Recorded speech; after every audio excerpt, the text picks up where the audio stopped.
آئیں اور اظہار خیال فرمائیں۔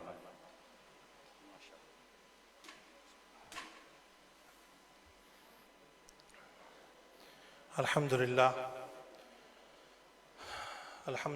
وحدہ والصلاة والسلام علی من لا نبی بعدہ اما بعد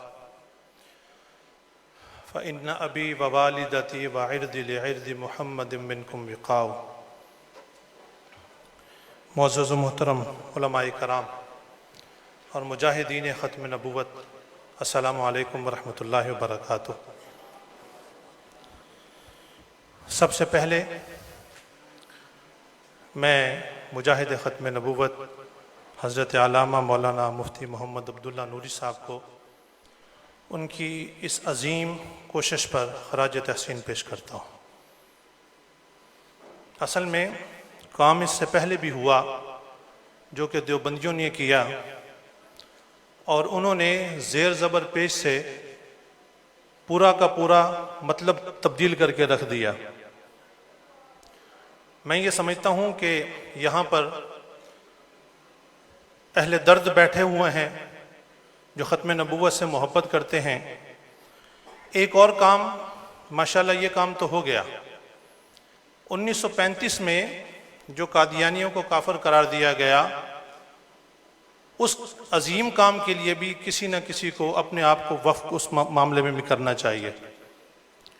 اور دوسرا، اگر ہم نے تاریخ دیکھنی ہو کہ تاریخ ختم نبوت، تو ہمارے پاس تاریخ ختم نبوت دوست محمد شاکر کی قادیانیوں کی طرف سے، یا پھر یہ ہے کہ اللہ وسایہ نے جو یہ تحریک ختم نبوت لکھی ہے 1938 سے لے کر تقریباً 2020 تک، وہ ملتی ہے، اور آپ یقین مانیں کہ اس میں اتنی خیانت کی گئی ہے کہ بیان سے باہر۔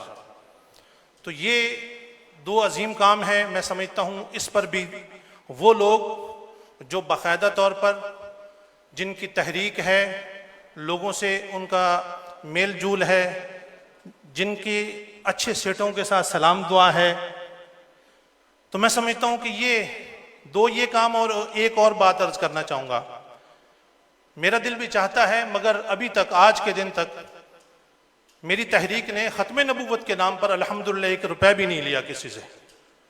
یہ میں لائیو پروگرام ہے اور یہاں اس لیے بتا رہا ہوں، اللہ تعالیٰ ختم نبوت کے کام میں ہمیں مبالغہ آرائی سے بچائے۔ اللہ کا کرم، اللہ کی توفیق سے جو اللہ نے دیا ہے اس میں سے ابھی تک کر رہے ہیں۔ اللہ نے توفیق دی تو میں سمجھتا ہوں کہ جو کام کرنے والا ہے وہ یہ ہے۔ میں نے سیلانی فاؤنڈیشن والوں سے بھی کہا، ہاں سیلانی فاؤنڈیشن والوں کی ایک طرف توجہ بھی دلانا چاہوں گا، اور اگر اس معاملے میں ناراض ہوں تو مجھے معاف بھی کر دیجیے گا، کیونکہ ختم نبوت کا معاملہ ہے، بڑا حساس معاملہ ہے۔ پہلے تو وہ میں بات بتاؤں کہ جو ہونے والا کام ہے وہ یہ ہے کہ ابھی تک ہمارے طرف سے مبلغین ختم نبوت تیار کرنے کے لیے کسی جماعت نے کوئی کام نہیں کیا، کہ جو باقاعدہ طور پر ایسے مبلغین ختم نبوت ہوں جو قادیانیوں کو اپنی طرف، اسلام کی طرف لے کر آئیں۔ علماء کرام کی پوری تربیت ہو، 1 سال کا ان کا کورس ہو، ان کو پڑھایا جائے، ان کو اس قابل بنایا جائے کہ جس قادیانی سے ملیں اس قادیانی کو اپنی طرف لے کر آئیں۔ ابھی علامہ صاحب شہزاد ترابی صاحب نے گفتگو کی زکری کی فتنے کی، میں اس کو مذہب بھی نہیں کہوں گا، زکری فتنے کی انہوں نے بات کی۔ ہمارے ہاں ڈرتے ہوئے کچھ باتیں عرض کروں گا کہ بہت بے احتیاطی ہو رہی ہے۔ میں ایسے علماء کرام کو جانتا ہوں، ایسے نعت خوانوں کو جانتا ہوں جنہوں نے قادیانیوں کے پیسے کے اوپر عمرے کیے ہیں، جن کے ہاں پروگرام قادیانی ارینج کرتے رہے۔ یہاں نہیں نام لوں گا، کوئی چاہے گا تو میں ضرور بتا سکوں گا۔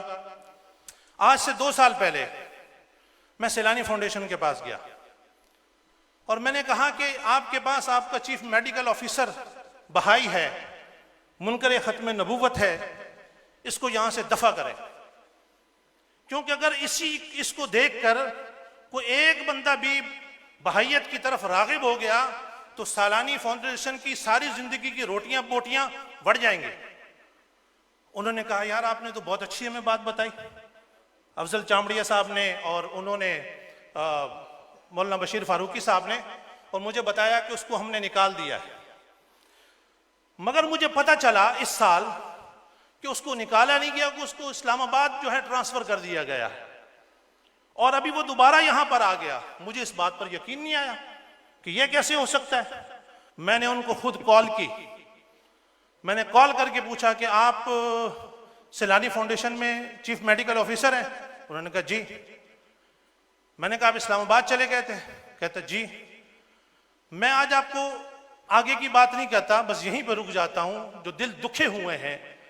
ایک قادیانی، میں نے ایک بہت بڑی اسلامک یہاں پر جو فاؤنڈیشن ہے، جو بہت ختم نبوت کے اوپر میں سمجھتا ہوں پیسے بھی لگاتی ہوں گی اور ان کے علم میں نہیں ہوگا، اس کے آئی ٹی ڈپارٹمنٹ سے جو قادیانی گرفتار کروایا، وہ آئی ٹی ڈپارٹمنٹ سے کروایا، وہاں کا بندہ تھا۔ اس وقت کروڑوں روپے میری نظر میں علماء کرام پر خرچ کیے گئے ہیں، جو بعض دفعہ علماء کرام کو پتہ بھی نہیں ہوتا اور ان کے اوپر خرچ ہو رہے ہوتے ہیں، اور وہ کسی طریقے سے سہولت کاری کر رہے ہوتے ہیں۔ میں سمجھتا ہوں ختم نبوت پر کام کرنے والے جو مخلص لوگ ہیں، جو صرف اس وجہ سے نہیں کہ بھائی بہت اچھا کام ہے، جو مخلص لوگ ہیں، جہاں پر کوئی بھی بندہ ہو سہولت کاری کرے، نرم گوشہ رکھے، میں یہ سمجھتا ہوں کہ ان کو چاہیے کہ وہ میدان میں آئے۔ اللہ رب العزت ہمیں ختم نبوت پر حقیقی طور پر، اور یہ میں بات عرض کرتا چلوں، ابھی ایسے ایسے قادیانی میں آپ کو عرض کروں گا جو پولیس میں ہیں، انشاءاللہ میری ویڈیو آئے گی تو اس میں میں بتاؤں گا کہ جو مسلمانوں کے ساتھ مل کر کیا کیا۔ ابھی موجودہ ایک قادیانی نے قرآن پاک لکھ کر، اور اس کے سمجھ لیں کہ اس وجہ سے اس کو صدارتی ایوارڈ ملا ہے وہ قادیانی، اور صرف عام قادیانی نہیں ہے بلکہ قادیانی جماعت کیا باقاعدہ طور پر وہ قاضی ہے، ریاست کے اندر ریاست ہے۔ تو بس گزارش یہ ہے کہ اللہ رب العزت ہمیں اس کام میں اخلاص عطا فرمائے، تھوڑا کام ہو زیادہ ہو، اللہ رب العزت اخلاص کے ساتھ کام کرنے کی توفیق عطا فرمائے۔ وما علیہ الا البلاغ۔ زندہ آباد زندہ آباد۔ جناب حضرت علامہ ضیاء اللہ سیالوی صاحب خطاب فرما رہے تھے۔ الحمدللہ عقیدہ ختم نبوت پر بہترین انداز میں کام کرنے والی ایک فورم، زبردست طریقے سے کام کرنے والی ایک فورم، جو آپ تمام حضرات جانتے ہیں، کراچی ختم نبوت فورم کراچی، اس کے وائس چیئرمین جناب قبلہ محترم فرحان اقبال نقشبندی صاحب سے ملتمس ہوں کہ تشریف لائیں اور اظہار خیال فرمائیں۔ اس کے بعد صرف 2 اظہار خیال ہے، میں ملتمس ہوں کہ آپ ضرور